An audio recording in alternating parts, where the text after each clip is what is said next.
What's going on, Lawn Bros? My name is Jay. I'm Josh. What's and up? Today we're going to get into a step-by-step tutorial on how to install a grass flap on a 36 Scag walk behind. Let's get into it. So the first thing we're going to get into is how the kit was installed, the pieces that come with it, and how to put everything together, really. So just an overview on the grass flap. You have this end of it, and all there is to it is that flap itself, and then the actuated pedal that's back here. So let's just go step by step on how we actually did it. All right. We have another grass flap on another Scag in the shop that we referenced off of, but just depending on if you want to read the instructions or not, this is just how we did it step by step. So we took this cover off completely, which is held on by these right here. Just these hand twist nuts right here. Once you have that cover off, you can access the top of the deck. And the reason for taking this off is you basically need to route your hard wire that sits right here from the pedal, or from the flap to the pedal in the back. Yep.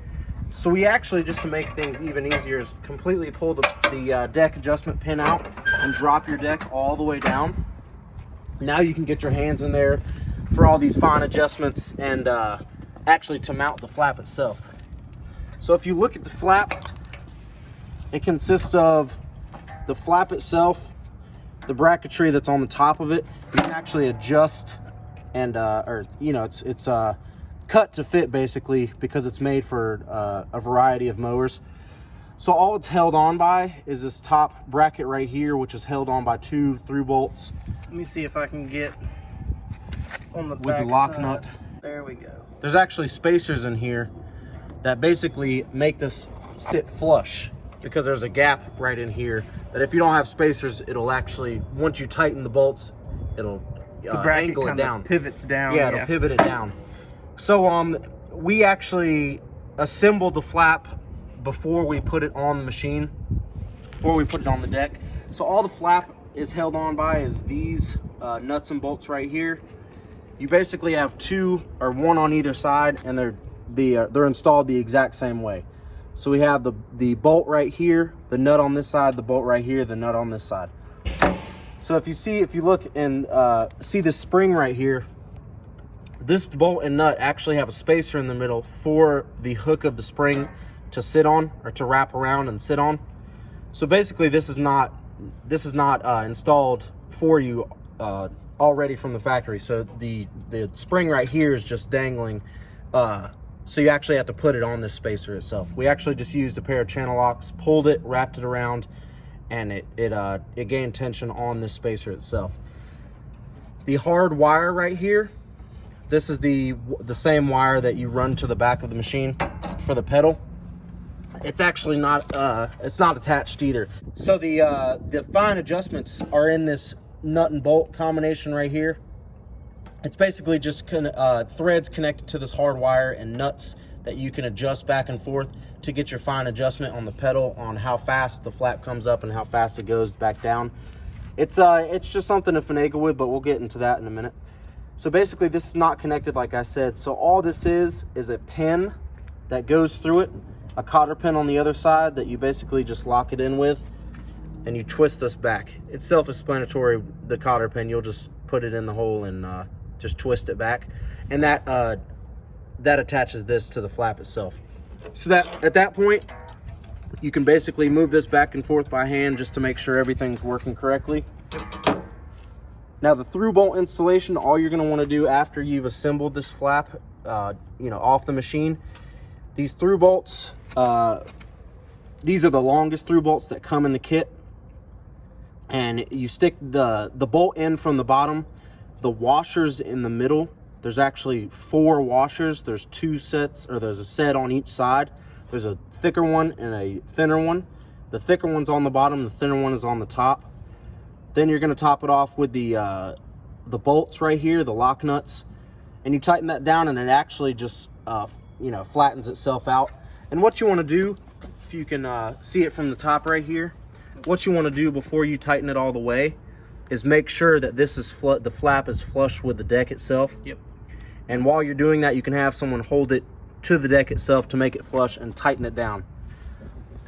And just for a frame of reference, this notch, these two notches right here, you actually put the first notch to the right, the far right, over this right here, and the other one is for a bolt itself.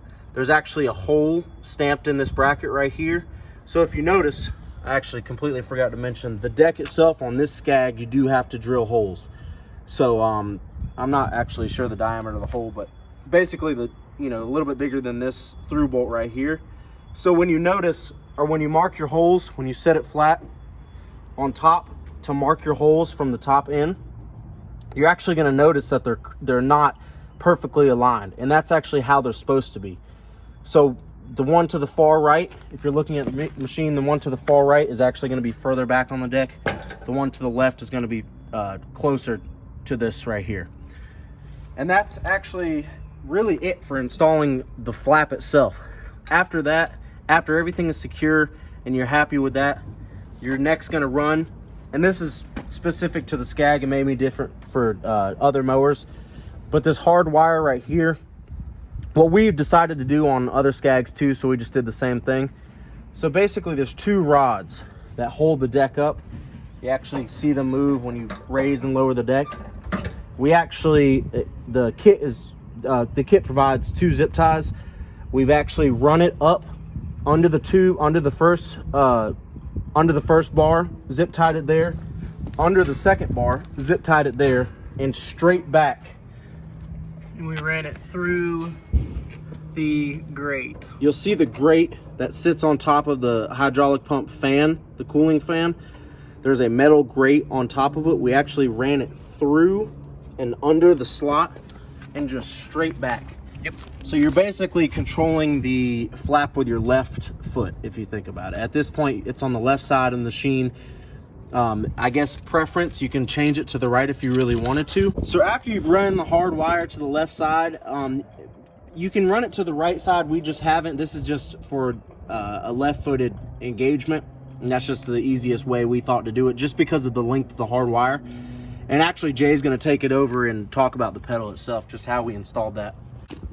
All right, what's going on, everybody? We'll get into the pedal. So the pedal comes with two bolts right here, and you have two lock nuts on the side. You have your cotter pin, your connector, and your wire. This piece of the frame is attached to this part of the pedal, and if you can see inside there, to install and mount the pedal, you have two bolts. These will be your shorter of the four that you get, and these are also 13s. The lock nuts are a 13. So to get to these, it was kind of tricky. You have to drill holes into the mower frame, which isn't a big deal. You reach back behind here, and we fed the bolts through this way, and we put the lock nuts on. Now, to get to the lock nuts, what we had to do was take these off and pull this part of the pedal off, so we could get our open end in there and not hit a whole bunch of stuff. And you just make sure that's really snug. Right here is where you can fine tune the adjustments and the settings for the pedal. To install it, you loosen this bolt and this one. You'd want to pull the hard cable through and have one nut on one side, one nut on the other, and that way you can hold it down, and your cable housing will stay still while your hard cable can come in and out. So right now, I know it's a instructional video, so I know you guys will find this really helpful. So basically, the fine adjustments, this is the hardest part of the installation. Maybe just the most time consuming, not necessarily hard. But basically, like Jay was saying, one nut on one side and one nut on the other side of this bracket right here. So you basically have a series of threads that go up and down. So this is your adjustment. This is all your adjustment for how fast and how slow the pedal controls the flap itself. So basically, we're just gonna pan around, and I don't know, you guys can screenshot it if you want to look at it very closely. just for your adjustment so you don't have to spend as much time on it. But basically we have this nut on the very end of these series of threads, and then the other nut is just locking that in. So just remember, this is on the very end almost for that perfect adjustment for the flap to work. And we'll do the same thing on the front. So basically this is the same adjustment as the back. You have a nut on one side, a nut on the other side of the bracket itself. The threads right here, it's almost the exact same as it is on the pedal. You have this nut on this side of the bracket all the way to the end of the butt of the threads right here, and this one just locking that in right there. And that's just going to make for the best adjustment that we found. We'll actually show you it in action right now. You want to slap the pedal? Yeah, this is just how we like it. Straight up, straight back down. It's as easy as flipping it up, flipping it back down. And those adjustments, it feels really, really tight, and it doesn't wobble at all. If you get the adjustment off, you'll notice that it'll want to flip back up instead of, you know, flipping down. So that's really just the adjustment, just all the way back and all the way back. That's really the best way to think of it. But yeah, we panned in on that so you can see those adjustments through and through. Yep. And I mean, that's basically it. That's the gist of it. All right, guys, so that was a pretty brief and descriptive detail on how to install the grass flap on a Scag 36 walk behind. If there's any questions, you can definitely just message or comment on the video and we can get into it. We have Ben with us today. Hey guys. And we also have this for a little surprise. So the surprise that we have, and it will be our next video, will be the review on our new Toro Grandstand 48-inch stander. Josh, what do you think? Oh, I'm ready for it. Ben, how do you like the Toro? You've used it. I have. Rides like a chariot, leaves some painted stripes. Oh yeah. So boys, this is it. So we'll see you Monday.